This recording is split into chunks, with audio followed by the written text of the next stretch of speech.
Hello friends, జనభారతానికి సరికొత్త సవాలు ఏం లేదు. జనాభా గురించి ఒక ఆర్టికల్ ఇచ్చిండు. సో ప్రజెంట్ ట్రెండ్ లో జనాభా ఎలా ఉందని చూస్తే ఇక్కడ సింపుల్ గా ఈ చార్ట్ లో నుంచి మిగతాది వెళ్ళిపోదాం. సో ఇక్కడ యుఎన్ వరల్డ్ పాపులేషన్ రిపోర్ట్ ప్రకారం చూస్తే 2024లోని భారత జనాభా 145 కోట్లు ఉన్నది.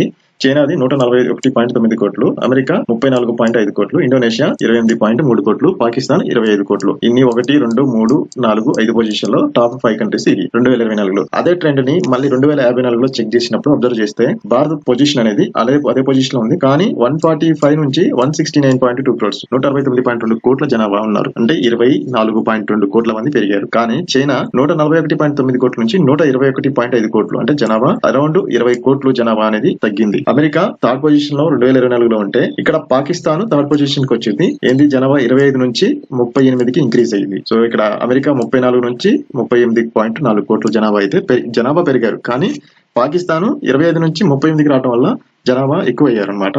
సో ఇక్కడ ఈ 0.5 క్రోర్స్ అనేది ఎక్కువ ఉండడం వల్ల అమెరికా 4th పొజిషన్ కి పడిపోయి పాకిస్తాన్ 3rd పొజిషన్ కి లేదు. అండ్ ఇక్కడ ఇండోనేషియా 28.3 కోట్లతో 4వ పొజిషన్ లో ఉంది 2024లో. అది కంప్లీట్ గా ఈ టాప్ 5 కంట్రీస్ నుంచి పాపులేషన్ తగ్గించుకొని బయటకు వెళ్ళిపోయింది. కానీ Nigeria, so African country Nigeria 37.6 crores people population తోని 5th పొజిషన్ కి వచ్చింది. ఇది 2054 డేటా ప్రకారం. అండ్ 2100వ సంవత్సరంలో చూస్తే భారతదేశం 169 నుంచి 150.5 కోట్లు, అంటే మనకి 20 కోట్ల జనాభా తగ్గింది. కానీ చైనా చూస్తే 121 నుంచి 63.3 కోట్లు, అంటే సగానికి సగం జనాభా కంప్లీట్ గా తగ్గిపోయారు. ఇక్కడ 2024లో 141 ఉంటే 2100 సంవత్సరంకి 63.3 కోట్లు. అయినా కానీ సెకండ్ పొజిషన్ లో ఉన్న కానీ జనాభా 80 కోట్ల జనాభాని తగ్గించింది. సో ఒక 80 సంవత్సరాలలోనూ 80 కోట్ల జనాభా తగ్గిపోయారు. కానీ పాకిస్తాన్ పెరిగి 51 కోట్లతో 3rd పొజిషన్ లో ఉంది. నైజీరియా మళ్ళీ పెరిగి 47.7 కోట్లతో ఉంది. ఇంకా అమెరికా అంటారా ఈ టాప్ 5 నుంచి బయటికి పోయి డిఆర్ కాంగో ఎంట్రీ ఇచ్చింది 43 కోట్లతో. సో అమెరికా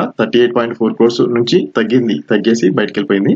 ఇది వాళ్ళు పాపులేషన్ ప్రాస్పెక్ట్ 2024 ప్రకారం. సో మనం చూసిన దాని ప్రకారం చూస్తే అమెరికా, ఐరోపాలతో కొన్ని దేశాలలో ఇలా జనాభా కంప్లీట్ గా తగ్గిపోతుంది. అంతేకాకుండా ఈ రీసెంట్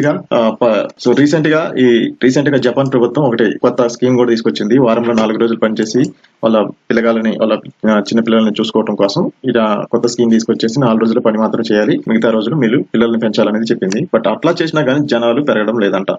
అదేవిధంగా దక్షిణ కొరియా, సింగపూర్, చైనా జనాభా సంఖ్య పడిపోయింది. ఇండియా కూడా మనకి 145 నుంచి 169 నుంచి 150కి పడిపోయింది అట్లా. సో ఇక్కడ టిఎఫ్ఆర్ అంటారు. టిఎఫ్ఆర్ అంటే టోటల్ ఫెర్టిలిటీ రేట్ అంటారు. సో ఒక లేడీ, ఒక మహిళ తన జీవిత కాలంలో ఎంతమంది పిల్లలకి జన్మనిస్తుంది అనేది ఆ ఏజ్ ఉంటుంది. మినిమం మనకి 18 నుంచి 49 అట్లా ఒక ఏజ్ ఉంటుంది. ఆ ఏజ్ వాటికి తీసుకుంటారు, దాన్ని టిఎఫ్ఆర్ అంటారు. సో దీని మనకి 1950 సంవత్సరంలో మన దేశంలోని టిఎఫ్ఆర్ అనేది 6.2% ఉంటే 2021కి వచ్చేసరికి 1.91కి దిగొచ్చింది. అంటే చాలా తగ్గిపోయింది. ఇది లాన్సెట్ రిపోర్ట్ ప్రకారం చెప్పేది. అండ్ అదే కాకుండా టిఎఫ్ఆర్ ఇంకా కనీసం మనం యంగ్ నేషన్ గా కంటిన్యూ కావాలంటే, ఎక్కువ యువతరం కంటిన్యూ కావాలి, వర్క్ పాపులేషన్ ఎక్కువ ఉండాలంటే కనీసం 2.1గా ఉండాలి. 2047 నాటికి భారత్ వచ్చేసి 160 కోట్లు ఉంటే 2050 కల్లా 1.29కి పడిపోయి ఈ జనాభా తగ్గిపోయింది. అండ్ 2100 కల్లా 1.04కి తగ్గిపోతుంది. ఇది టిఎఫ్ఆర్, టోటల్ ఫెర్టిలిటీ రేట్. అక్కడ మనం పాపులేషన్ అనేది తగ్గుతూ ఉంటుంది కాబట్టి వర్క్ పాపులేషన్ తగ్గుతుంది, ప్రెజర్ అనేది ఇంకా పెరుగుతుంటుంది, ఓల్డ్ పాపులేషన్ అనేది ఎక్కువ ఉంటుంది. సో అక్కడ ఒక తీరుగా ఇక్కడ ఒక తీరుగా అని అనుకుంటున్నారు. కానీ ఏంటంటే కొన్ని బెనిఫిట్స్ ఉన్నాయి, కొన్ని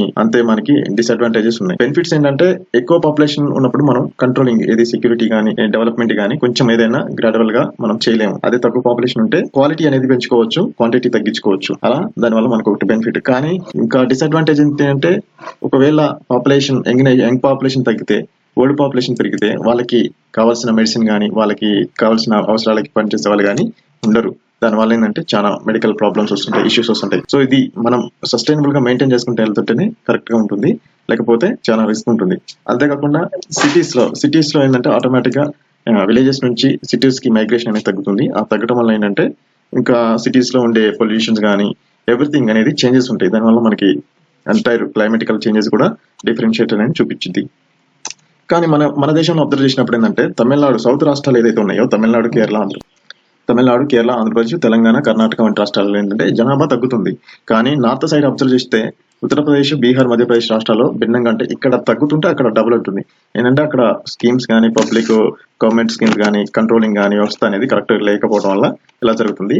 సో మన సౌత్ లో మాత్రం కొంచెం బెటర్ దానికంటే. అలా ఇలా ఇంబ్యాలెన్స్ ఉండడం వల్ల ఏంటంటే అక్కడ వాళ్ళు ఇక్కడికి మైగ్రేషన్ ఇలా వచ్చేస్తే ఇక్కడ లోకల్ ప్రయారిటీ, ఇక్కడ లోకల్ ఉన్న వాళ్ళకి వర్క్ అనేది పోతుంటుంది. సో అలా కాకుండా ఒక బ్యాలెన్స్డ్ గా చేయాలి. సో మనకి పాపులేషన్ తగ్గినప్పుడు ఏంటంటే బెటర్మెంట్ టెక్నాలజీ తీసుకొచ్చుకున్నప్పుడు మనం వర్క్ అనేది ఈజీ అవుతుంటుంది. సో లైక్ ఏఐ, కృత్రిమ మీద, రోబోటిక్స్, హైటెక్ పరిశ్రమలు అండ్ కల్టివేషన్ లో కూడా కొత్తగా మిషనరీస్ యూజ్ చేయడం వల్ల అంటే తక్కువ ఉన్నప్పుడు మరి అవుట్పుట్ కూడా మనకి ఎక్కువ కావాలి కాబట్టి క్వాలిటీ అవుట్పుట్ రావాలంటే మెషినరీ యూజ్ చేయాల్సి వస్తుంటుంది. సో ఈ విధంగా డిఫరెంట్ థింగ్స్ ని తీసుకొచ్చి మనకి బెనిఫిట్స్ వస్తాయి. సో అంతే డిసడ్వాంటేజ్ చెప్పాక ఇదైతే మేజర్ గా హెల్త్ ఇష్యూస్ ఉన్నాయో వాటి మీద ఎక్కువ ఇంపాక్ట్ పడుతుంది ఓల్డ్ ఏజ్ ఎక్కువ ఉండటం వల్ల. అండ్ అది కాకుండా తక్కువ పాపులేషన్ ఉండటం వల్ల ఎక్కువ క్వాలిటీ ఉంటే జీడిపి కూడా ఎక్కువ తీసుకొచ్చుకోవచ్చు. జీడిపి ఎలా పెరుగుతుందంటే అంటే తక్కువ పాపులేషన్ ఉన్నప్పుడు వర్క్ పాపులేషన్ కూడా తక్కువ ఉంటుంది. సో అవైలబిలిటీ ఆఫ్ ఎంప్లాయ్మెంట్ అనేది కూడా ఈజీగా యాక్సెసిబుల్ ఉంటుంది. సో ప్రతి ఒక్కరికి ఏదో ఒక ఎంప్లాయ్మెంట్ అనేది దొరుకుతుంది. దానివల్ల జీడిపికి ప్రతి ఒక్కరు కూడా కాంట్రిబ్యూట్ చేస్తారు ఎంతో కొంత. ఆ విధంగా జీడిపి అనేది పెరుగుతుంది. సో ఓల్డ్ పీపుల్ ని చూసుకోవడానికి కూడా అది ఒక ఎంప్లాయ్మెంట్ గా చివరికి అది కూడా మారుతుంది. సో ఖరీదైన విషయం అంట ఇదేంటంటే సింపుల్ కొన్ని దేశాలు లైక్ దక్షిణ కొరియా, ఫిలిపీన్స్ ఇలాంటి కంట్రీస్ లోని ఎప్పుడూ వర్క్ అనుకుంటా కపుల్స్ వెళ్ళిపోతుంటారు. అలా వెళ్ళిపోతే వాళ్ళ పిల్లల్ని చూసుకునే వాళ్ళు లేరు కాబట్టి వాళ్ళ ఆలనా పాలన చూసుకోవడానికి పెద్దవాళ్ళు ఉండాలంటారు. సో ఆ పెద్దవాళ్ళు లేక కొంతమంది ఏంటంటే వేరే దేశాల నుంచి కూడా వాళ్ళని చూసుకోవడానికి ఆయా టైప్ నర్స్ టైప్ ని తీసుకెళ్తున్నారు. అదే కాకుండా ఇండియాలో కూడా రీసెంట్ గా ఏమైందంటే కంప్లీట్ గా బోత్ కపుల్స్ వర్కింగ్ చేసినప్పుడు ఇంట్లో ఓల్డ్ ఏజ్ పీపుల్ లేకపోతే వాళ్ళ పిల్లల్ని కేర్ చేయలేకపోతే సో అక్కడ ప్రెషర్ పెరుగుతుంది. వాళ్ళకి కంప్లీట్ గా రిలేషన్ ఎమోషన్స్ అనేవి కరెక్ట్ గా లేకుండా ఎక్కువ క్రైమ్స్ కి అవకాశం ఉంటుంది. అందుకే పిల్లలతో పేరెంట్స్ ఎక్కువ ఇంటరాక్ట్ అవుతే వాళ్ళ యొక్క ఆలోచనలు, వాళ్ళ యొక్క ఫీలింగ్స్ అనేవి షేర్ చేసుకుంటారు. దానివల్ల క్రైమ్ రేట్ కూడా తగ్గుతుంది. సో ఇవన్నీ కూడా మనకి బెనిఫిట్స్ ఉంటాయి, అట్లా డిసడ్వాంటేజ్ ఉంటాయి.